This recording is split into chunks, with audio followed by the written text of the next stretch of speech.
मुंबईतील बोरिवली येथून वज्रेश्वरी व डहाणू महालक्ष्मी दर्शनासाठी मोफत व्यवस्था आज करण्यात आली।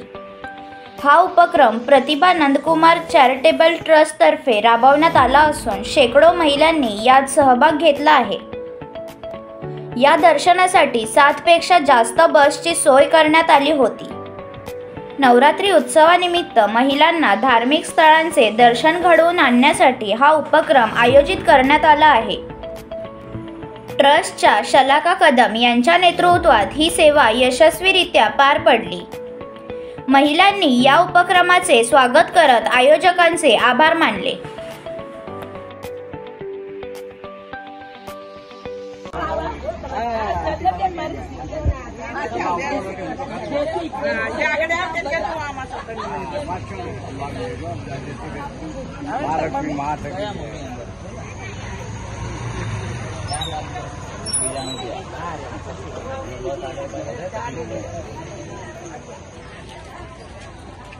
हट गया थोड़ा सा पीछे।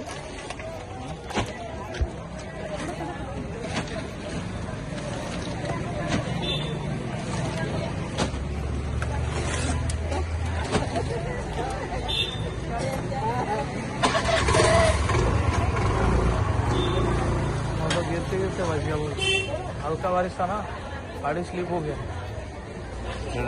हाँ मैं बोला लग गया, गिरते गिरते मुझे मैं बोला न्यूज़ बनाना है, न्यूज़ बन जाएगा मेरा। काय सांगाल नवरात्री उत्सव आहे, नवरात्री महिलांना देवी दर्शनासाठी बसेस केली आहेत, काय म्हणाल तुम्ही? सगळ्यात आधी सगळ्यांना नवरात्रीच्या खूप खूप शुभेच्छा। नवरात्र म्हटलं की देवीची उपासना, शौर्याची, मातृत्वाची आणि तिचा भक्तीची ऊर्जा।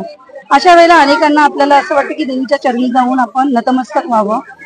हाच उद्देश आम्ही मनात ठेवून प्रतिभा नंदकुमार कदम चॅरिटेबल ट्रस्टच्या मार्फत आम्ही आपल्या सगळ्या भगिनींसाठी डहाणू महालक्ष्मी आणि विरार वज्रेश्वरी देवीच्या दर्शनासाठी पूर्णतः मोफत बसची सोय केली आहे। आपल्या सगळ्या भगिनींना श्रद्धा, भक्ती आणि या उत्सवाचा आनंद मिळावा हाच या यात्रेचा हेतू आहे। आणि खरं म्हणा बसेस आहेत आणि महिलांचा कसा आपल्याला प्रतिसाद मिळत आहे? आपण आता ऍक्च्युली आम्ही असं 200-250चा आम्ही काउंट असं वाटलं होतं की होईल, पण आम्हाला इतका छान प्रतिसाद मिळाला की ऑलमोस्ट डबल काउंट झाला आहे। 450चा काउंट होऊन आता आम्ही 7 बसेस बुक केला आहे। सो या 7 बसेस आता आपल्या देवीच्या दर्शनासाठी निघणार आहेत। निवडणुकीच्या मार्फत पण लोक समाजसेवाच करत असतात, तर त्या जर ह्याचा आपल्याला जर संधी मिळाली तर आम्ही नक्कीच, कारण आम्ही आमच्या चॅरिटेबल ट्रस्टच्या मार्फत ऑलरेडी आम्ही खूप समाजसेवा ही करत असतो आणि त्या निमित्ताने जर चान्स मिळाला तर नक्कीच मी उत्सुक, म्हणजे मी त्या ह्याच्यानं हे करून आपण अजून लोकांपर्यंत जास्तीत जास्त कसं आपल्याला सेवा देता येईल याचेच प्रयत्न असतात।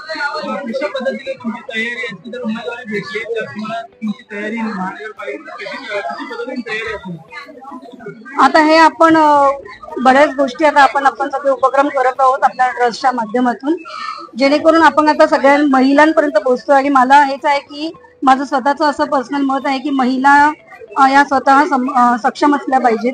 त्या स्वतः आपण जे महिला वुमेन एम्पॉवरमेंट जे बोलतो तर ते वुमेन्सला कसं एम्पॉवर करायचं याच्यासाठी बऱ्याचशा महिलांच्या संपर्कात आता येत चाललेली आहे आणि त्यांच्या काही अडचणी असतील, काही त्यांचे प्रॉब्लेम्स असतील तर ते आता आम्ही जाणून घ्यायचा मी प्रयत्न करतो आणि त्या रीतीने आम्ही त्यांना मदतीचा माझा हात असेल।